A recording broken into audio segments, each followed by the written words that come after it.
Happy Friday. It is May the 3rd, and as we continue the word for you today, today's devotion is titled Wrestling with Satan Up Close and Personal. Our scripture reference is Ephesians 6, verse 12, and it says, "For we do not wrestle against flesh and blood, but against the rulers, against authorities, against the cosmic powers over this present darkness, against the spiritual forces of evil in the heavenly places." This verse describes a spiritual battle that exists in the lives of believers. First, Paul is affirming that indeed the battle is spiritual. It is not a physical battle. The enemies we face ultimately are not people or objects. The devil may use those as part of his attack, but our true opponent is sin and Satan. Secondly, Paul identifies our spiritual enemies.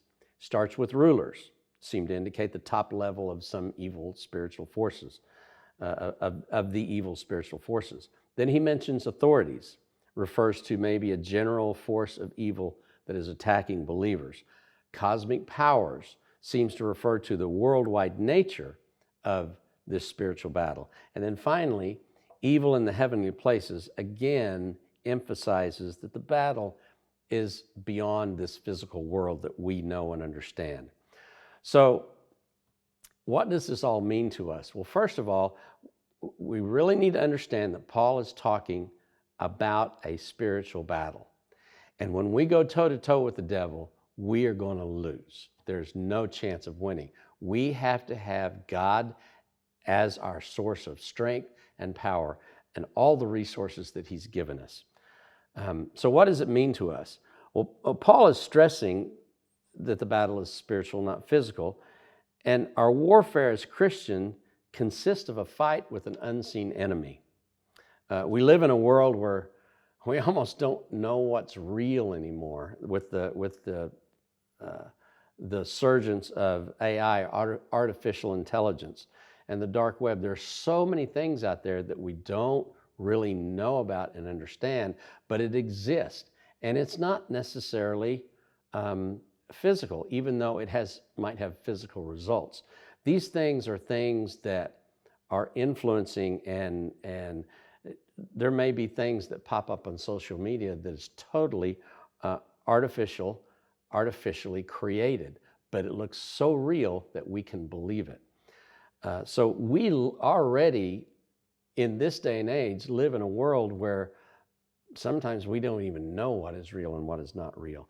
And so that makes our fight against the spiritual forces even harder. So all these things together, they don't even hold a candle to our spiritual battle with Satan.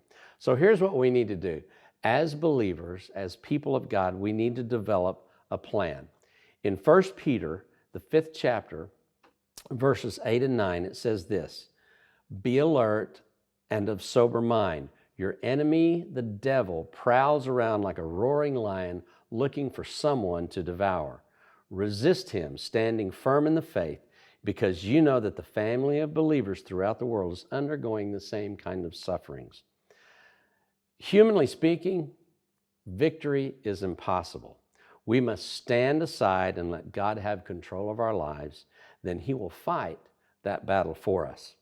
And only then are we sure to win, because we're not going to win on our own. It takes us trusting and placing our faith in our Lord and in the God who created us. So how do we win? Well, if we back up to Ephesians, where we started in Ephesians chapter 6, verse 12, but if we back up to verses 10 and 11, it says this: "Finally, be strong in the Lord and in His mighty power. Put on the full armor of God so that you can take your stand against the devil's schemes." Literally, place yourself under the protection of God.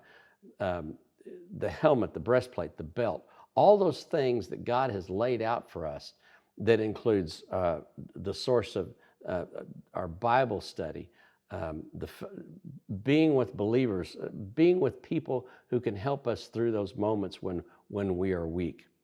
The armor of God, we could do a whole study on the armor of God, but just know that God has laid that all out in His Word for us to understand, so that when we come against the devil and his schemes and his powers and all that, the darkness that he wants to throw at us, we have the protection and the power that we need from our Lord, from our God, to in fact fight those spiritual battles. We cannot do this on our own.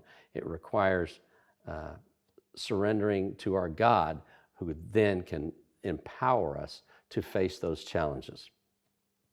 So this is certain. One thing is certain. At some point, we will be toe-to-toe with the ruler of darkness. It's spiritual. We must keep our focus on the things of God, look into His Spirit, His eyes, and trust Him with our whole heart. It's not an easy battle, but if we stand firm on the foundation of the Savior, we will win. Have a great day.